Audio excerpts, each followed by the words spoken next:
All right. Okay. Good evening. Okay, we'll get started for today's session over here. So as usual, okay, today's session over here is hosted by Everything Trading. Okay, and of course, quick disclaimer. Everything that we're going to cover today are based on educational purposes, and of course, we'll be talking about the market. We'll be talking about live opportunities for the week. Okay, so just be aware that trading and investing involve risk. Okay, this is something that we just need to remind you guys about every time we do this. And if you're taking any trades, just be aware, okay, of the risk involved. Cool. So great. With that said, let's get started. Usually on this session, what we do is we'll look into some of the events to take note for the week.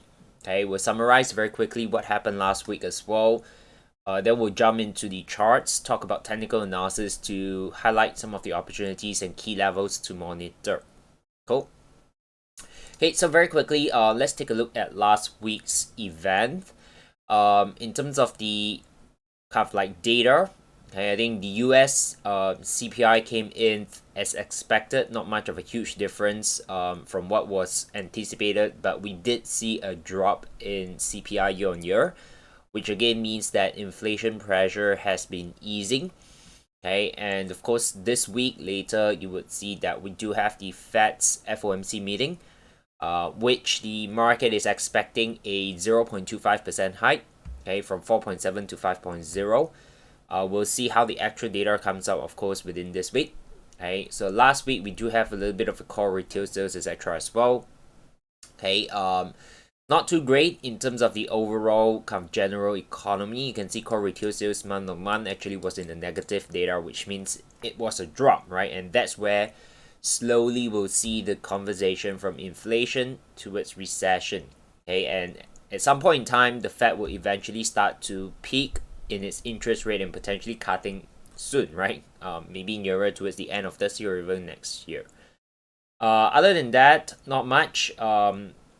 No surprise. We did see the ECB actually hike it from 3% to 3.5.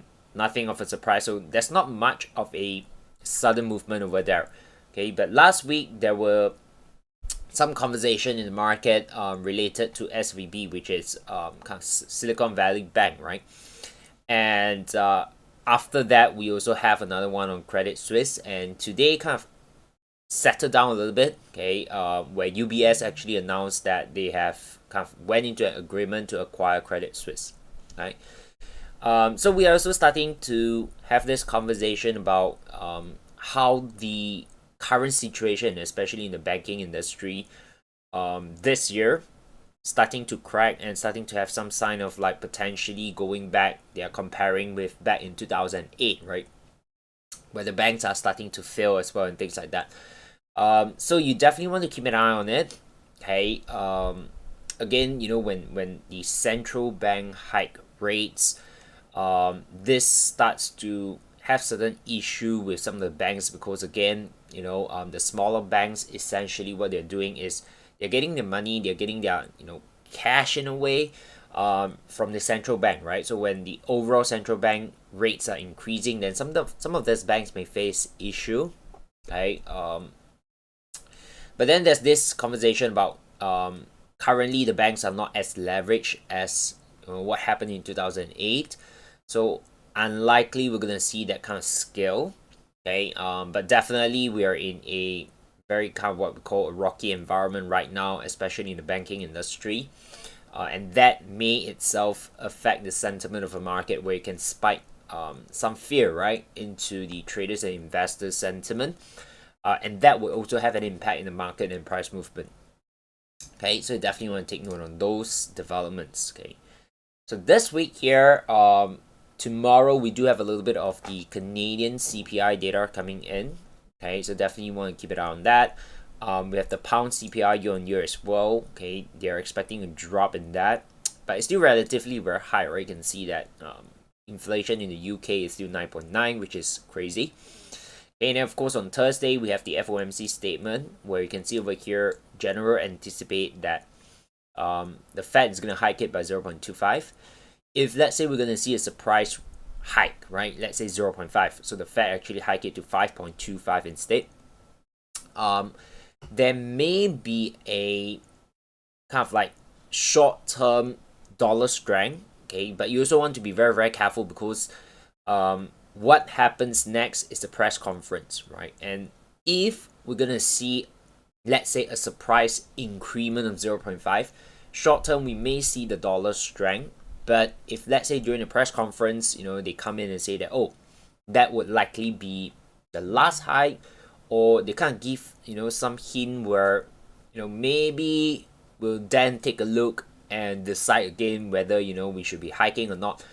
Any sign where there may not be another hike is actually a bearish tone, okay? Which means while we may see that surprise hike pushing the dollar stronger in a short, brief period, you want to be aware that if the Fed comes in and give you some kind of bearish tone, we might see a very, very quick reversal from the dollar itself, okay? So definitely there may be some volatility, okay? So if you would like to avoid any of this, then perhaps you want to wait after this particular event, then only you come back to the market, to make that decision on some of these trades, okay? So be aware of what can happen over there. And then of course on the same day in the afternoon we have the SMB. So SMB here, market is expecting a 0.5% hike, okay? And then later in the evening we have the Bank of England. The market is expecting a 0.25% hike, right? So there are a couple of major central banks decision on Thursday itself, and that again can build in some volatility in the market, especially if you're looking at dollar, pound, or even Swiss franc, okay? So do take note of that. And then after that, Friday we do have some Euro news events coming in, okay? But I don't think that's going to be like huge market mover. Okay, so those are some of the events that definitely you want to take note of it, okay? Especially on Thursday, right? So those would be very important. Now with that said, let's take a look at some of the technical portions over here. Okay, now first up, what we have is the dollar index. Right now as we're speaking, the dollar has been coming down today. Okay, prior to this, as of last Friday, we did see the dollar actually hovering around here. As of today, it did come down a little bit, breaking that previous low. Okay, but I would say you wouldn't want to just jump into the conclusion that the dollar is definitely gonna drop further. From my point of view over here, okay, we're definitely seeing quite a bit of a divergence building, and of course we do have the FOMC on Thursday. So a lot of things that are moving now, especially related to dollar, may not be a genuine dollar move, okay? Because it might be just some profit taking, partial profit taking. Some traders are exiting the market from last week and things like that, building into this news, right? So you don't want to take anything, do not want to commit to any particular direction for now, okay? So we're definitely maintaining a rather neutral perspective on the dollar right now. And one thing to note, of course, is if let's say we can see a little bit more downside, and if this continue to build up a little bit more of a slow move like this, we may also see this as a 1, 2, 3, which overall this can still push one more time to the upside, right? From this perspective, this is not very convincing still that this is the top, right? So what can also potentially happen, of course, this can be an ABC, right? Which means this is the very top, and then we'll start to see more downside on the dollar. But right now, that's not my primary view, okay? I still see that there's this possibility of one more pushback up before that down move, okay? So I'm still being very neutral. Naturally, of course, I think with the FOMC coming and stuff, we'll probably see some clarity after that, okay? So right now, there's no need to jump into any conclusion. There's no need to force a particular direction on the dollar at this moment, okay? So if I go over to the euro, we are seeing quite a bit of a consolidation, you know, and from price action here, what we're seeing is an impulse, and this went up pretty fast as well. So definitely not a clear structure that we can potentially trade into at this moment. Okay, so there is a good perspective where this can still go higher. Okay, and if this is a crawl, then of course we can still see this as a 1, 2, 3 as an expanding flat, and then maybe one more drop. Okay, so overall, still neutral right now, especially with what's happening today. Okay, and again, we'll wait until post FOMC, and then we'll come back and look at the chart, see if we can get something clearer before we commit into any direction, especially on the euro side. Okay. Pound dollar right now, we are definitely bullish on it overall. But jumping into a buy at this moment may not be the best place to get involved in it. So personally, I would love to see a little bit of a pullback. Of course, the market is moving higher today. But as I mentioned, you know, coupling with potential FOMC coming up, and today is a Monday market, some of this move may not be genuine, right? Genuine means it may reverse tomorrow or so. Okay, that is that possibility. So I'm actually still waiting for a pullback, okay, to give us this 1, 2, 3 potentially as an expanding flat. I'll be more keen to look for a potential buy at the bottom around maybe 1.2 or 1.1955 area. Okay, so pound dollar is clear in the directional bias. I'm interested in the buy. The only thing I'm waiting for right now is a clear setup for me to take a buy. Okay, the reason is because on the daily time frame structure, it's pretty clear that we can potentially look for buy all the way to the target at 1.2620 or even higher from there. So pound dollar, my only directional focus now is on the buy, and I'm just waiting for a setup to get involved in it. Okay, Aussie dollar, it's moving a little bit to the upside, but this structure right now is not a impulsive move yet, and for that reason, I'm not gonna be too aggressive in looking for buy. Okay, instead, this seems to be still very much of a corrective, and this may still come back down maybe as a double bottom before that pushback. Okay, would this be a valid sell?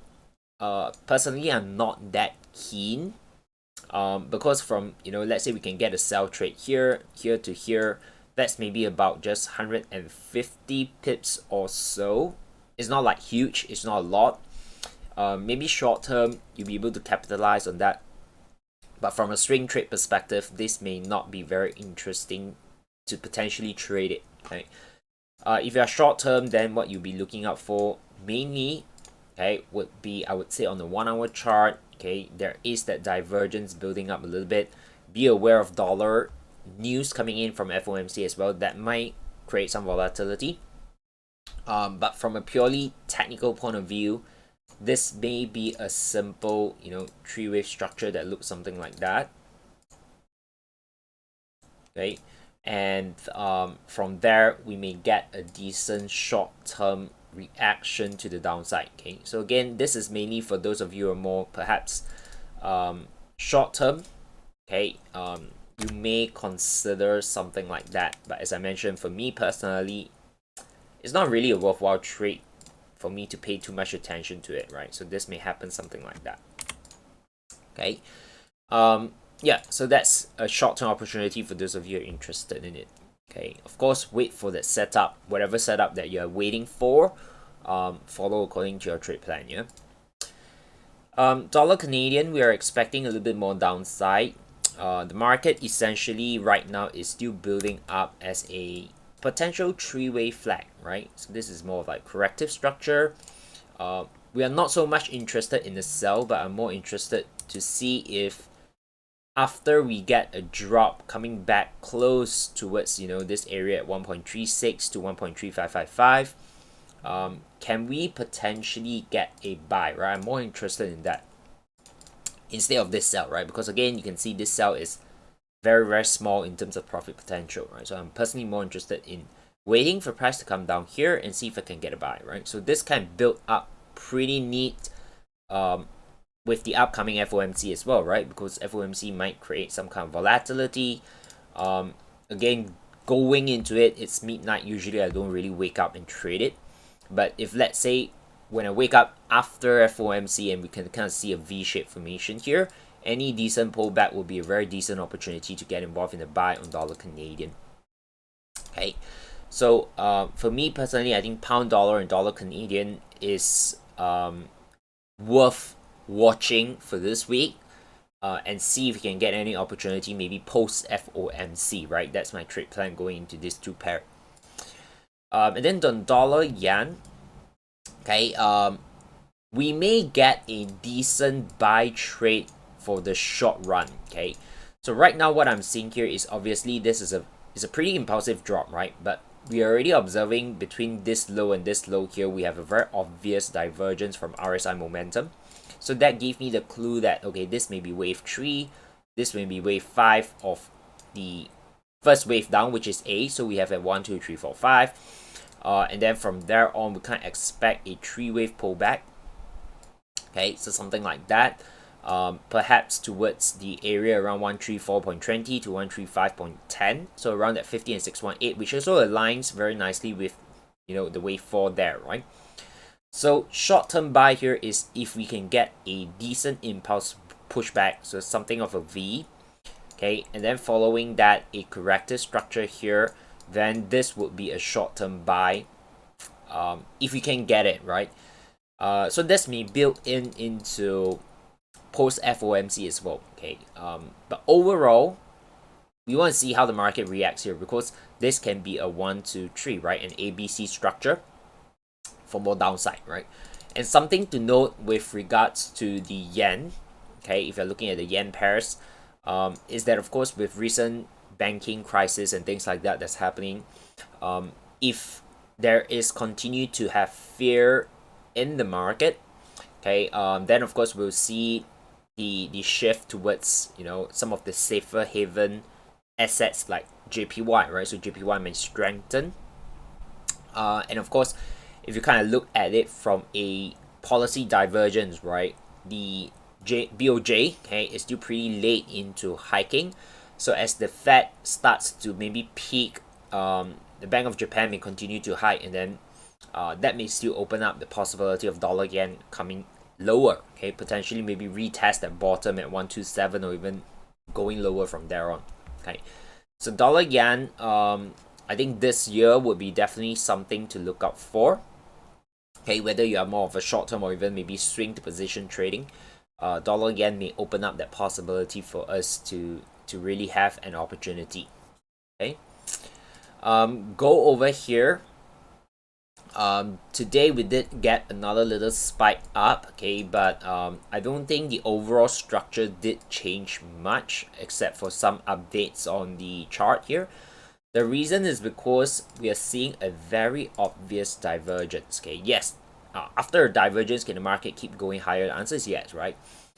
But it's not the best condition and situation to be buying from this kind of area with a divergence, and there isn't much of a corrective pullback yet, right? So, personally, I would long term, I'm still very, very bullish on gold, right?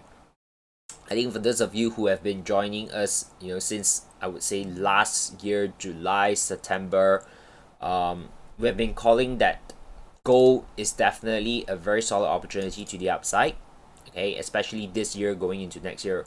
Opportunities to the upside on gold is definitely there. So I'm long-term bullish on it, but of course, you know, nothing is gonna go straight up every day. Okay, so right now we're expecting, you know, at least from a technical point of view, okay, there is that possibility we may see a decent pullback, okay, at least from an Elliott Wave point of view, you know, something of an ABC.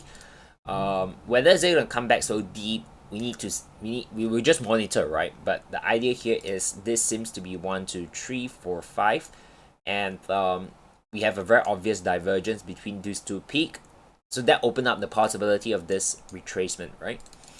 So of course, if the retracement is deep enough, we may catch the short-term move to the downside. We may sell it, okay, for the short run, and then after that, we can look for the buy definitely on in terms of the upside, right?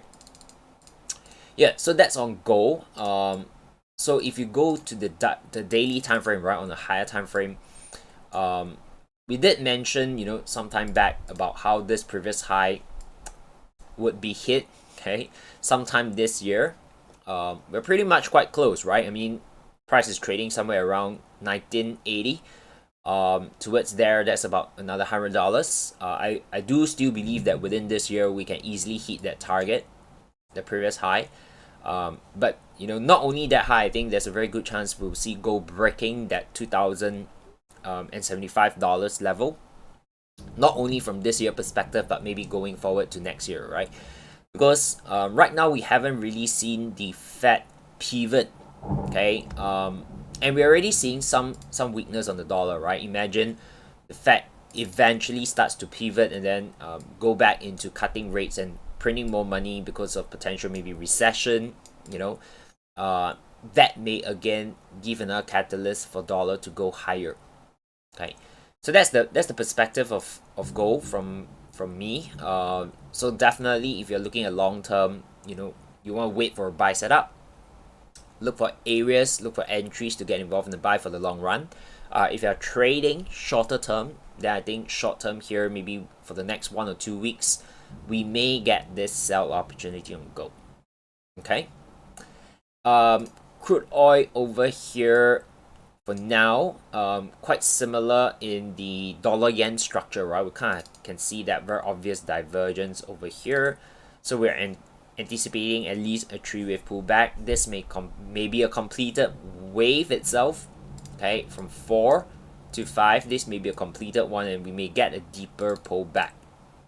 Okay, so crude oil from a daily time frame perspective, we may even complete a big 5-wave move, right? So you can see from this peak, 1, 2, 3, triangle is 4 and then 5. Okay, and of course wave 3 and wave 5, we do have, for now we don't really have it. Most of the time we have it. So the part here is this 5th wave completed? Right now it's still not 100%. But having said that, I'm still expecting a short-term bounce, right?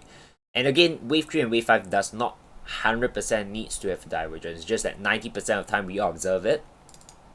So structure-wise, it's very clear. We can see that as a potential 5-wave completed.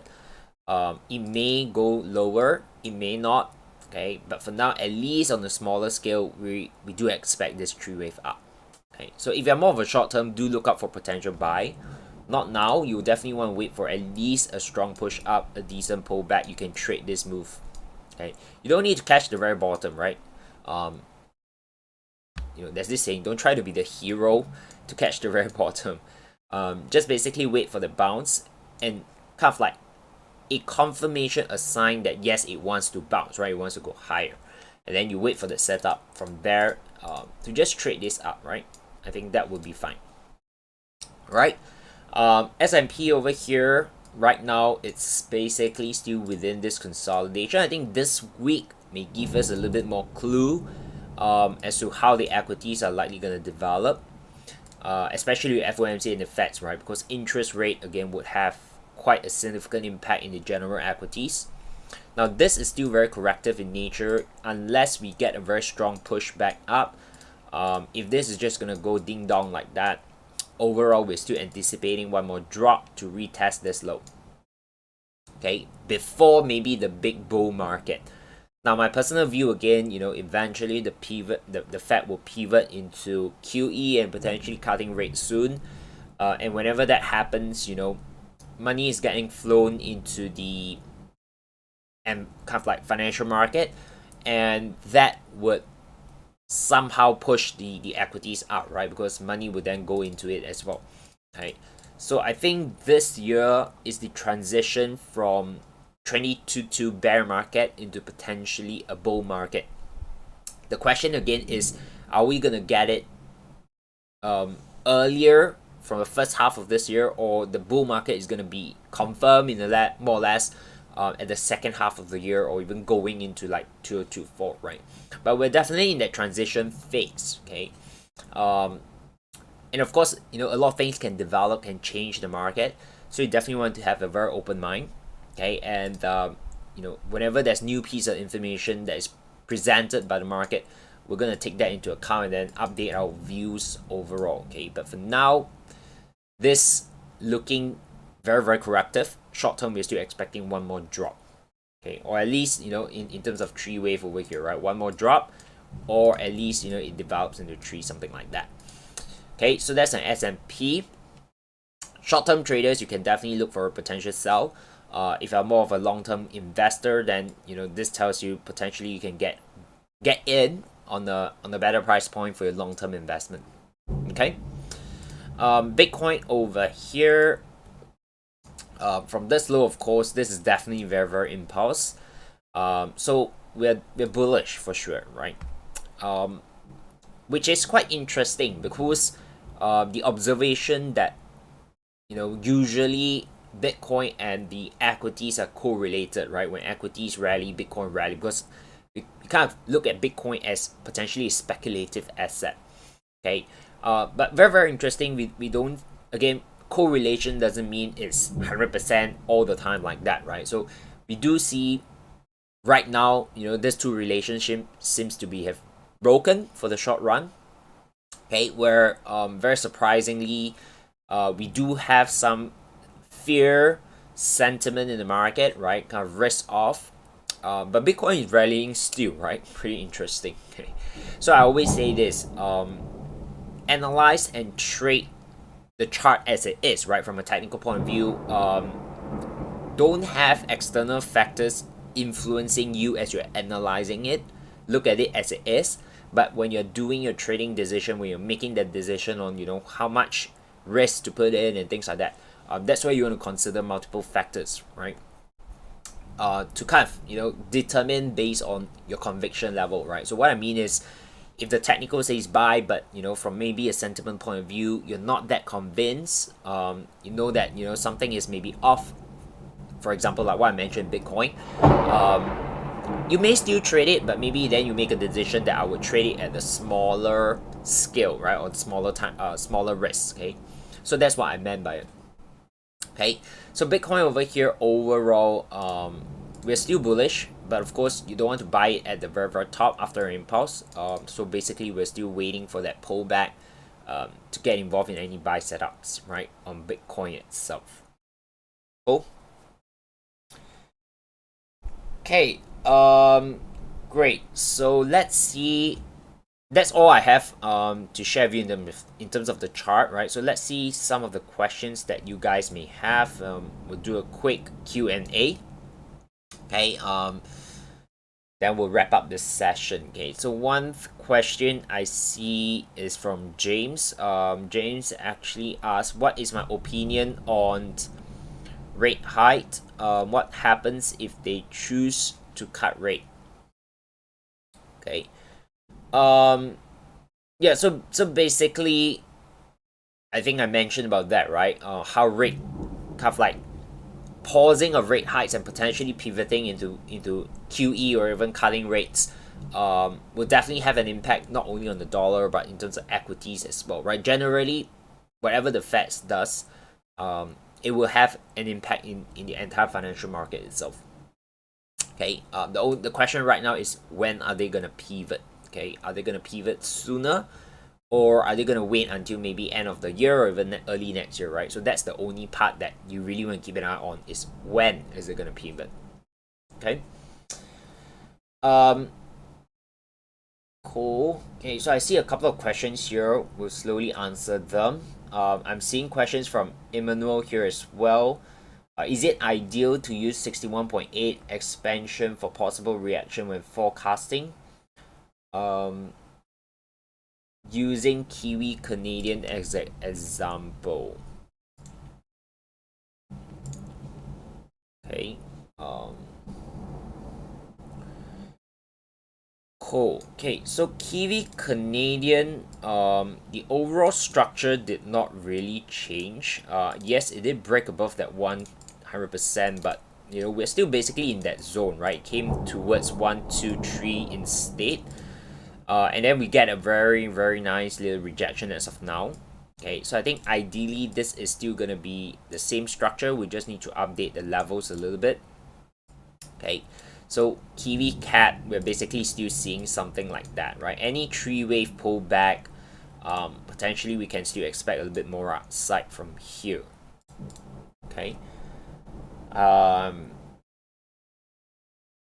Yeah. So basically we see a completed 1, 2, 3. So we do expect a deeper pullback towards 50, right? So we're basically taking from swing low to swing high, right? So that's the idea of it. Okay. So if you're a short-term trader and you're thinking, can I sell this down? The answer is yes, right? But of course, after this impulse move, if you can get a decent pullback, this would then tell you there's a higher possibility of that trade itself. Okay. Now, if this is gonna just do a little bit of a corrective structure like that, okay, then this suggests more upside, which may change the entire label over here, and that would likely make it into maybe a 1, 2. Okay, and then this is wave 3 developing, and then internally we'll have another one. So you need to be aware of that as well, okay, because the idea here is if the market doesn't do a little bit corrective structure here, but instead it does a big one, okay, then the bias would have shift. Okay, so you need to keep an eye on how the market is developing as well. Yeah, so yeah, hope that's clear on Kiwi CAD. Cool. Okay, some of you are asking about Pound Australia. Pound Australia basically right now is quite clear. We're anticipating a little bit more upside here to complete that wave 5 after this little corrective structure, right? But to be honest, I'm not interested in that. Okay, it's not big enough to excite me, okay, on that buy trade. And at one point in time, there's a good chance we might get a deeper pullback. Okay, so pound AUD over here, if I bring in the RSI momentum, we're already starting to see a little bit of a potential divergence, right? Of course, if this push back up a little bit, this comes back up a little bit, there is still that divergence, right? So be very careful on the buy. Short term, yes, we may still get this a little bit upside, but after that we may get a deeper pullback. Okay, so just be cautious on that. Any buy, you want to manage it pretty actively and aggressively to the upside.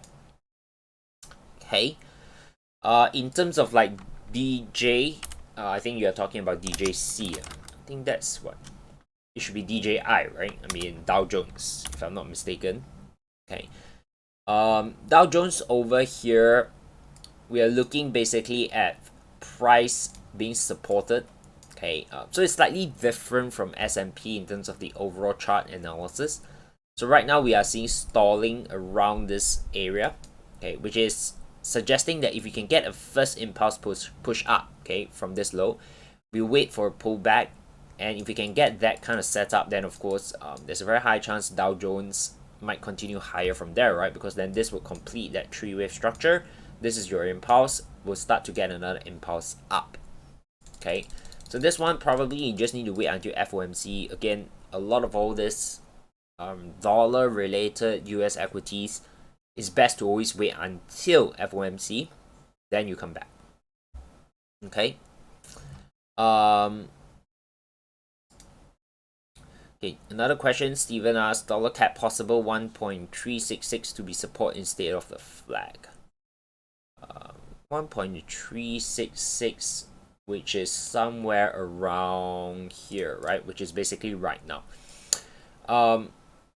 I personally don't really focus on like horizontal kind of support.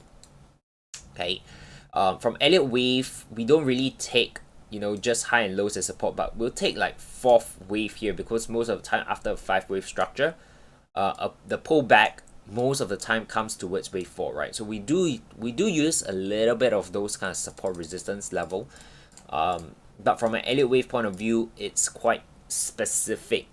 Okay, it's not every significant high and low we take it as support resistance, but for example, in this case here, we do anticipate this to come down a little bit more.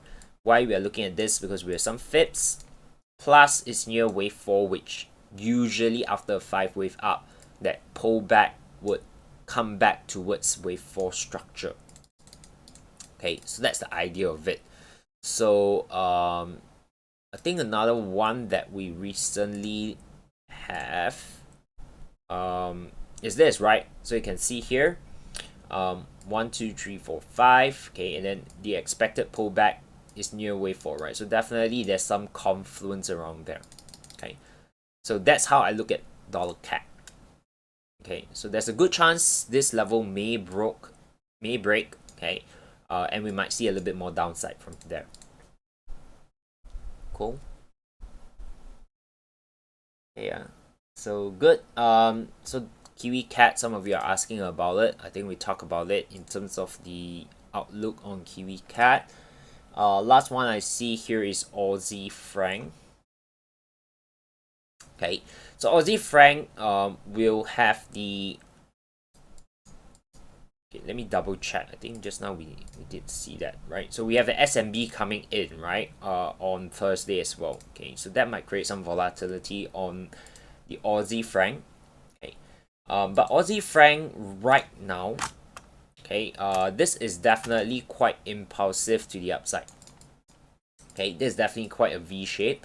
So you don't want to jump in and buy immediately, right? But if you're interested in trading the Aussie franc, okay, you just wait for a decent pullback. Okay, I would personally expect at least a 3-wave move down.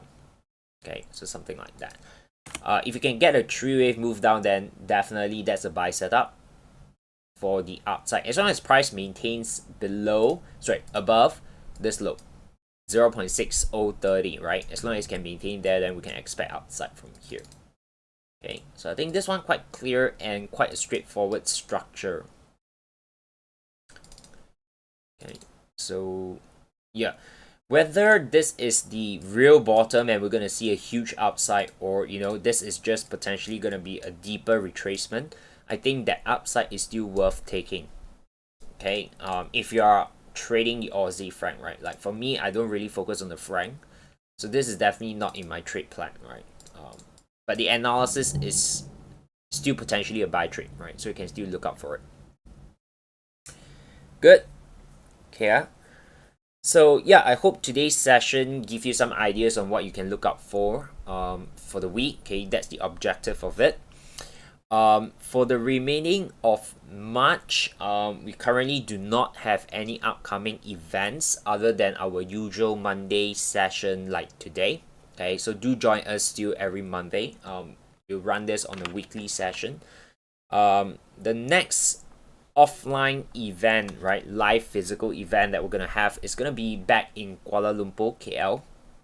But that's gonna take place somewhere mid-April. Okay, so I'll probably just share an update, closer to date again, maybe at the beginning of April. I'll share with you more details.